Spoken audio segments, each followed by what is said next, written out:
हुड्डा से के लोग ये कहते हुए भी घूमते हैं कि हम 6,000 रुपये पेंशन देंगे, 300 रुपये में गैस का सिलेंडर देंगे, फला चीज देंगे, 300 यूनिट बिजली देने का काम करेंगे।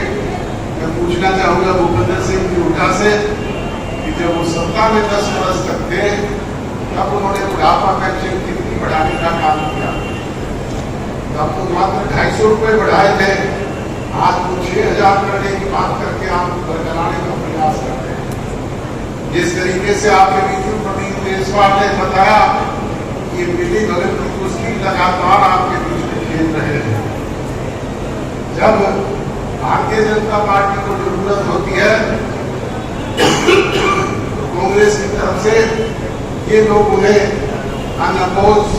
खुला रास्ता देने का काम करते हैं, और जब इनको जरूरत होती है तो भारतीय जनता पार्टी के लोग इनको रास्ता दे करके इनको खुली छूट देने का काम करते हैं।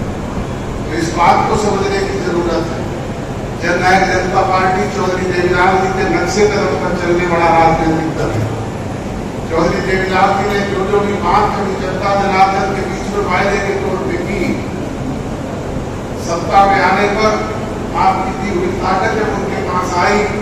तो उन्होंने उन वायदों को कानून बना करके आपके बीच में लागू किया। चाहे वो काम के बदले अनाज की योजना थी, चाहे वो मैचिंग ग्रांट शुरू करने की बात थी, चाहे गांव-गांव में हरिजनों बैकवर्ड चौकार बढ़ाने की योजना थी, चाहे किसान के ट्रैक्टर को गड्ढा रिपेयर करने की बात थी, चाहे साइकिल और रेडियो के टैक्स खत्म करने की बात थी, चाहे पंच परमेश्वर के प्यारे हुक्के में चलने वाले तंबाकू पे लगे टैक्स को हटाने की बात थी, और चाहे गरीब की बेटी की शादी पर कन्यादान देने की बात थी, चाहे वो किसान की फसल किसी प्राकृतिक प्रकोप से खेत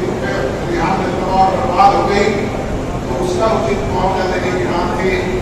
चाहे सड़क और नहर के किनारे लगे दरख्त को आधा हिस्सा किसान को देकर के उसकी फसल का मुआवजा देने की बात थी। लोकसभा का चुनाव होकर के हटा है, उस लोकसभा के चुनाव में पार्टी को पराजय का सामना करना पड़ा, क्योंकि वो इश्यूज दूसरे थे। नेशनल इश्यूज को लेकर के वो चुनाव लड़ा गया था। इस देश का किसान भारतीय जनता पार्टी की किसान विरोधी नीति की वजह से परेशान था, इसलिए उन्होंने अमृतसर से लेकर के अलीगढ़ तक और मुजफ्फरनगर से लेकर के बाड़मेर तक एक तरफा कांग्रेस पार्टी के पक्ष में बिना ही मांगे मतदान करने का काम किया। इसी तरीके से एससी कम्युनिटी के लोगों ने संविधान बचाओ की बात में आकर के बिना ही मांगे कांग्रेस के पक्ष में मतदान किया। इसी तरीके से माइनॉरिटी के लोगों ने भी कांग्रेस पार्टी को बिना ही मांगे वोट दिए, जिसका खामियाजा हमें भी भुगतना पड़ा, क्योंकि हम 4.5 वर्ष तक उनके राज्य में सहयोगी रहे। परंतु बुजुर्गों नौजवान दोस्तों, कानून में भी ये बात है कि एक गलती की सजा एक ही बार दी जाती है, उसको दोबारा दोहराया नहीं जाता, और उस गलती की सजा लोकसभा के चुनाव में मतदाताओं ने हमें दे दी है। हम उसे सहज स्वीकार करते हैं और पुनः विश्वास और भरोसा लोगों को दिलाते हैं कि उसकी पुनरावृत्ति नहीं होने देंगे। आपकी भावनाओं के अनुरूप आपके बीच में रह करके काम करेंगे। आज हमारे राजनीतिक विरोधी कांग्रेस पार्टी के लोग और खासतौर पर भूपेंद्र हुड्डा सहित के लोग इस बात को प्रचारित करने का काम करते हैं कि दुष्यंत चौटाला ने और जननायक जनता पार्टी ने भारतीय जनता पार्टी के विरोध में वोट मांगे थे और बाद में उन्हीं की झोली में जा बैठे।